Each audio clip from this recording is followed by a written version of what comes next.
Хвала Єсусу Христу! Сердечно вітаю всіх, хто єднається з нами на цій духовній передачі «Голос душі». Вітаю вас, поважані сестри, брати. Нехай ця наша зустріча, духовна зустріча, допомагає нам кришечку так духовно поотпочивати, назапашить ці духовні сили на дальнейшие наши обов'язки, праці, не раз різних терпіннів, і так само виконувати дальнейшие наші добрі справи. Тому сьогодні особливо єднаючися на молитві, бо, звісно, помолимося, просячи Божого благословення на нашу зустрічу. И, конечно, чтобы мы отчули такую сувязь, что это не только якась промова, але это повинен быть духовный диалог. Бо одна справа, коли мы знаходимся в Божьем храме, набоженстве, спевы, наши молитвы, укленчиванием встать, а інше, коли ми тепер, ось я перед вами, тут на одним конкретному місці, і ви в своїм помешканні, ось раптом ми зустрічаємося і чуємо Боже Слово, чуємо тих посередників, які промовляють до нас, а mianowicie слуга Божий Едвард Войнілович, наш суайчинник, якого сьогодні ми постараємося сприйняти як великого гуманіста, чоловіка, не тільки діяв, як ми про його чуємо, не тільки його всіх таких справ, особистого життя, але понад усе він гуманіст. Великий гуманіст. І тому перед тим, як ми розпочнемо його подроб'язно від дня народження, від його батьків і прадідів, про яких каже, що мій род розпочинав цю землю розпрацьовувати сахою, амаль 500 років тому назад, в Стецькій. І каже, що менавіта він назвав свого сина Симоном, бо це з тих перших його роду прабатьків, пращурів. І Войнілович, який заохочує нас в тим таким життєвим розним сплетенні обов'язків, сімейних обов'язків, державних, як він великим державним діячем був і залишається для нас прикладом, і так само, як християнин. І не тільки вузько в своїм профілі католицькості йшов, він душа широка. Він бачив всіх, хто взносить до Бога серця, руки, в очі, що це йому по дорозі до Бога. І тому, глядячи на людей, він бачив добру волю і допомагав людям добрим словом, молитвою, учинками, сприяв різним підтриманням, своєю поставою, своєю особистістю. І тому Войнілович становиться для нас таким могутним, справді таким величним духом, який до сьогодні, і дай Боже на все життя існування Білорусі, Батьківщини, він один зі слупов, який намагався і вклав великий вклад в формацію своєї батьківщини. І певно, хоч його род на їм закінчився, бо помирає Алена, дочка без аднаго дня 19 гадкоў, і Сымонка 12 гадоў. І ўсё. Але Войніловіч стае тым вялікім чалавекам менавіта духоўна. Для яго становяцца ўжо все дзеці дзецьмі, моладзь для яго таксама гэтымі дзецьмі, якімі апекуецца, і таксама народ становіцца яго сям'ёй. Таму вось Эдвард Войніловіч гуманіст. Гэтае слова яшчэ за Цицерона, гуманітас. Глибокая даўніна. Але за часоў, як нямецкі тэолог Фрідріх Ніцше, які ўпершыню назваў, што гуманітас, гуманізм, чалавек гуманны. І вось, што такое гуманізм гуманны? Чалавечны. А што такое чалавечны? Дзе тое мерыла чалавечнасці?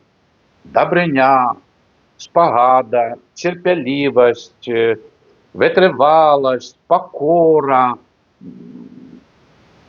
Гуманізм, гуманны чалавек, гэта нават цяжка уявіць сабе, гэта все тыя дабрадзействы, якія можа толькі спасцігнуць розум чалавечы. І куды гуманізм, гуманны чалавек і сама гуманнасць кіруе? Чалавечы, значыць Божы. Але праз стагоддзі гуманізм, гуманнасць мае розныя напрамкі. Чытаем нават у свеце свабода і дабрабыт. Это гуманны гуманізм, чалавек і супольнасць. Далей агульначалавечыя ідэалы.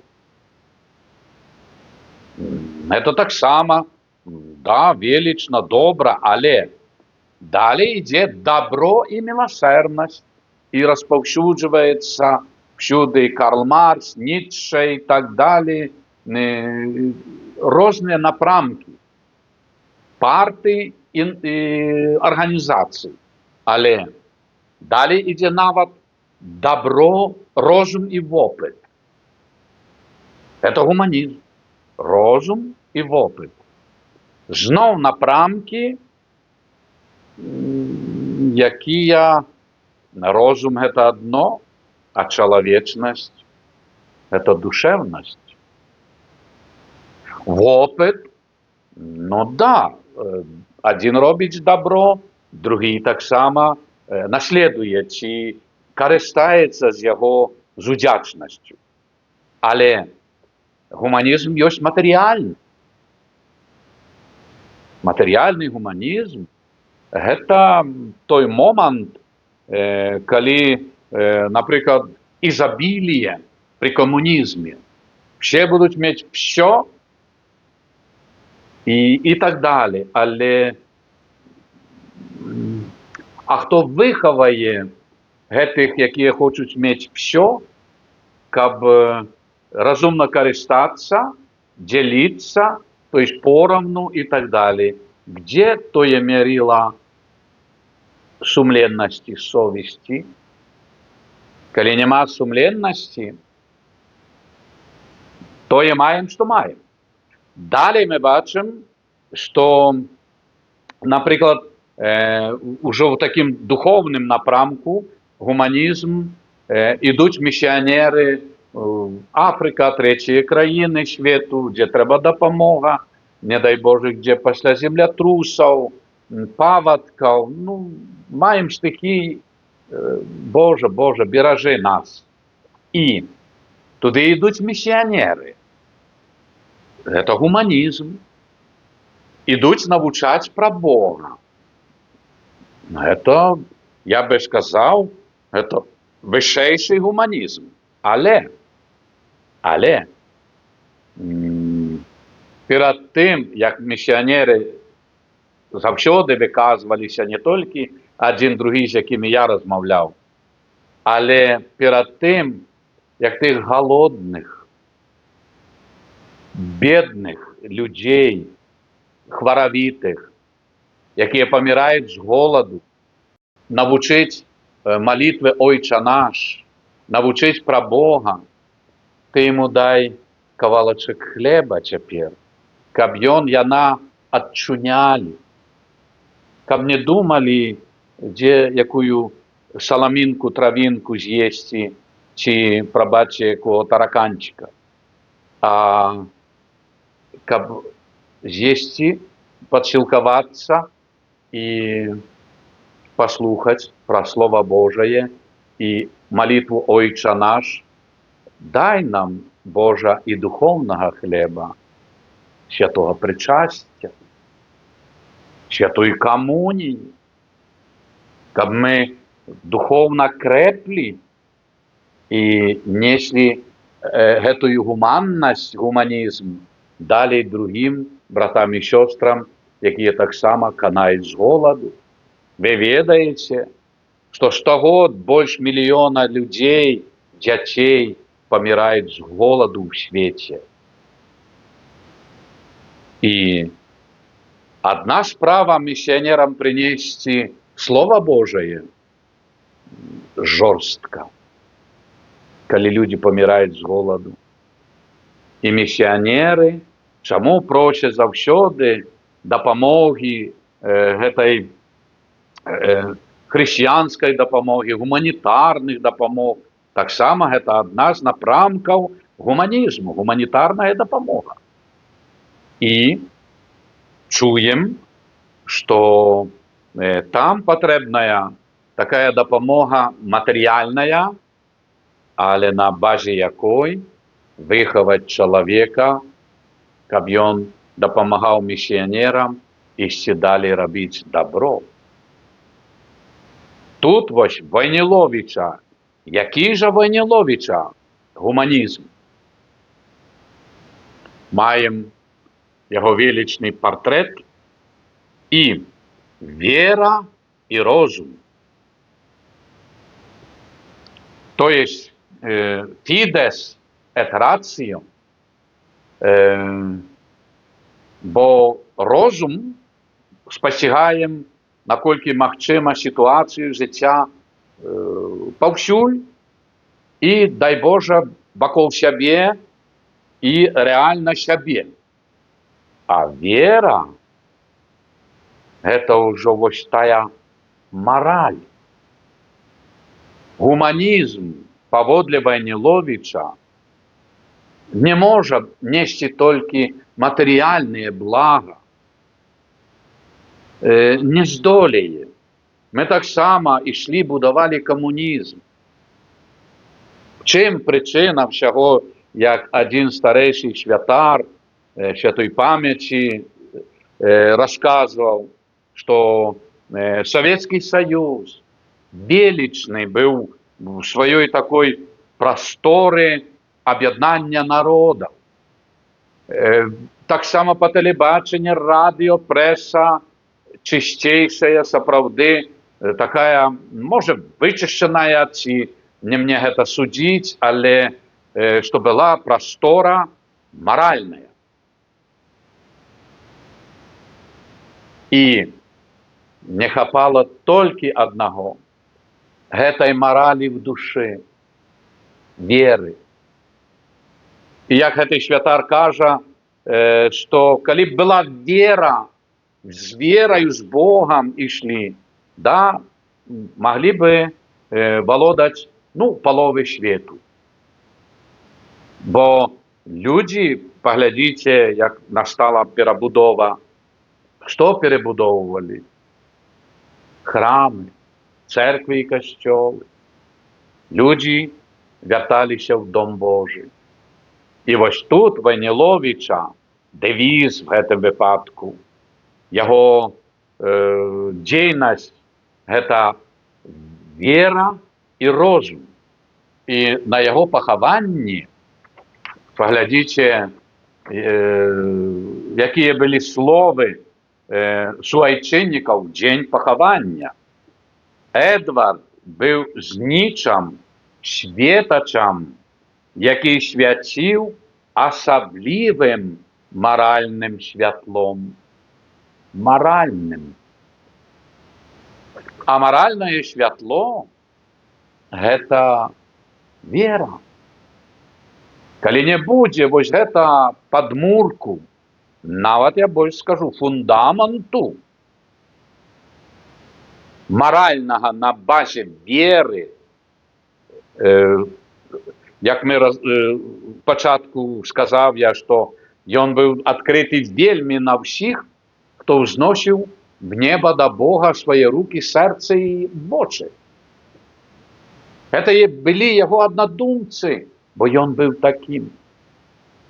І ён, атрымліваючы ад Бога гэтыя ласкі натхненні, пашыраў гэтае дабро сярод людзей ужо матэрыяльна-духоўнае. Прабачэнне, цярпялівасць, згоду і так далее. І таму, шановныя, мы чуем, як заклікае нас Єсус Христос в Євангелії ад Луки в 18 розділі, де читаем: «Спитався у Єсуса один начальник, наставник добрый, что мне зробить, каб унаследовать життя вечное? Єсус отказав йому: чому називаєш мене добрим? Ніхто не есть добрым, только один Бог». Основа добра, основа гуманности, человечности, всіх добротов криницею Господь Бог. І тому ми адчуваем, што Войнилович менавіта яго якар гэта быў Господь Бог. Вера і розум. Войнилович спалучаў. І таму ён да сёння, да, мы яго заўсёды будзем разглядаць як вялікага гуманіста. Бо на базе менавіта гэтай духоўнасці, веры, Эдвард займеў адукацыі ад Слуцкай гімназіі залатым медалём і так далее, Путиловский, Санкт-Петербург, універсітэт, і Європа, вучоба, потым дзейнасць, потым тройчы выбіраны в царскую думу, дэлегатам кіраваў, багаццем мовы, все, што ён выконваў, это все часова. Чалавек з гадамі, это все адышло. Застаецца стрыжань, гэтая платформа, гэты фундамент гуманны, гуманнасць, чалавек Божий. Чаму мяне называеш добрым, кажа Христос? Один Бог добрый. Бо Господь Бог і збавляє, і освячає. Тому Єсус керує на Отця Небесного. Бо калі б гэты чалавек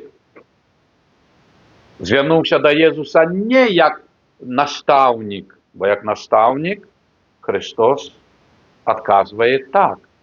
Але калі б ён звярнуўся: Ісусе, Сын Божий, что мне рабіць, каб унаследовать? Єсус бы адказаў інакш. Подумайте. Так, як да яго звярнуліся як да настаўніка, ён адказвае як настаўнік, кіруе на Троіцу найсвячэйшую. Пажывеш, чалавек, уверуеш, пераканаешся, дзякуючы майму воскресенню, ўзнясенню на неба і навучанню апостолаў, і ты тады зразумееш, што Троіца Найсвяцейшая менавіта дае ласку збаўлення. І таму, дарагія людзі, мы сёння чуем сапраўды такі вялікі Божий дар, пра які мы разважаем в адрес Войніловіча. Гэта якраз той момант, калі кожны з нас павінен знайсці сябе в гэтым жыцці, распачынаючы ад дзіцяці, калі ўжо карыстаецца юнакі, дзяўчаты логікай, розумам і так далей. Я не кажу там ужо будаваць космас, але трэба маліцца. Трэба в душы выношваць гэтае гнёздышко, гэтую ласку веры, дзе гэтыя віфлеемскія яселькі, дзе будзе Езус в святой камуніі, маім сэрцы, дзе будзе жывая вера прамняваць праз мае добрыя словы, цярпелівасць, паслугу, пакору, працавітасць. То есть ужо з дзяцінства, з маладосці, як Войніловіч успамінае пра маці сваю, будучи в Сойме, в Санкт-Петербурге депутатом и так далее, в Раде царской, ён каже, а мне маці в дзяцінстве вучыла так і так, мы про гэта будем разважаць. І я гэта памятаю всё маё жыццё, бо маці мяне так наставляла. Дзіця, сын, помаліся, заўсёды зверні да Бога сваё сэрца. Чалавек, які кіруе і сапраўды мае такую перавагу в супольнасцях, але паглядзіце, які дзіцячы падыход, такі делікатны, душевны у сваім жыцці. Аб чым гэта гаворыць? Што ён заўсёды быў вельмі, а гэта гавораць все дакументы, ён вельмі шанаваў бацькоў, маці, вельмі шанаваў свой род, дрэва генеалагічнае. Ён збіраў па крупіцы праз весь свой род гісторыю. Чаму? Ён цэніў, даражыў тымі, хто передаў яму жыццё. І тут мы таксама павінны ведаць пра гэта, разумець і самі знаходзіць у гэтым сваё такое жыццёвае месца. А цяпер, шановныя, памолімся, бо трэба, каб нашыя сустрэчы былі Богам благословленыя і заступніцтвам Эдварда Войніловіча, слугі Божага. Таму мы памолімся малітву, можа, кожны раз, праз раз, але памятаем, што Эдвард Войніловіч, слуга Божий, ён перад Усявышнім заўсёды з намі. Моліцца, бо ўжо вся Беларусь стала яго родам. Інакш не можа быць. Ён не можа маліцца толькі за Войніловічаў. Это мы пазамінулай нядзелі маліліся за весь род Войніловічаў на імшы святой. Да. Але цяпер для яго все браты і сёстры і дзеці. Таму няхай гэтая малітва дапаможа нам і, прынамсі, на сёння, бліжэйшыя дні, в наших штодзённых абавязках. Перажыгнаемся, прабачце, што я буду сядзець, бо калі я встану, мне всего не бачна. Таму хто можаце ўкленчыць, або спакойна схіліць галоўку в думці Божа, одари промнями небесними праз душу слуги Божого Твоего Эдварда благословением мене, мой дом, сям'ю и, Божа, мой народ, Твоим благословением и Твоей любовью. Ойче Небесный, в славной особе Божьего слуги Эдварда Войниловича, Ты открываешь нам велич Его христианского духу, любови и служения Богу и ближним, что виявлялось в Его заклику повним покори, так хотел Бог. Черпаючи силу в молитве и сакраментах, где Он заставался верным мужем и батьком семьи, державным деячем и будовником святынев. Живая вера была Его внутренним светлом, походнею добрыни и справедливости до людей різних віровизнаннів, в яких завсюди бачив брата і сестру, а дітям-сиротам був айцом і опікуном. Добрий Боже, дай і мені зрозуміти своє земное і християнське покликання. Открий серце моє на Твою святую волю, бо тільки тоді я змогу зробити більш доброго для своєї душі, сім'ї, батьківщини, християнського народу і народів, і всього чоловічества. Об'яви Твою святую волю про заступництво слуги Твоего Эдварда и выслухай просьбу мою, якую заносим до Бога за себе, сім'ю, родних, за нас усіх, якую зношу до Тебе з надією, що в хуткім часі Ён буде включений у лік Твоїх святих. Амен. Нехай вас благословить добрий Бог, благословлення Бога Всемогутнього, Отця і Сина і Духа Святого, нехай сидя на вас, ваші сім'ї, і застанеться назавсюди. Амен.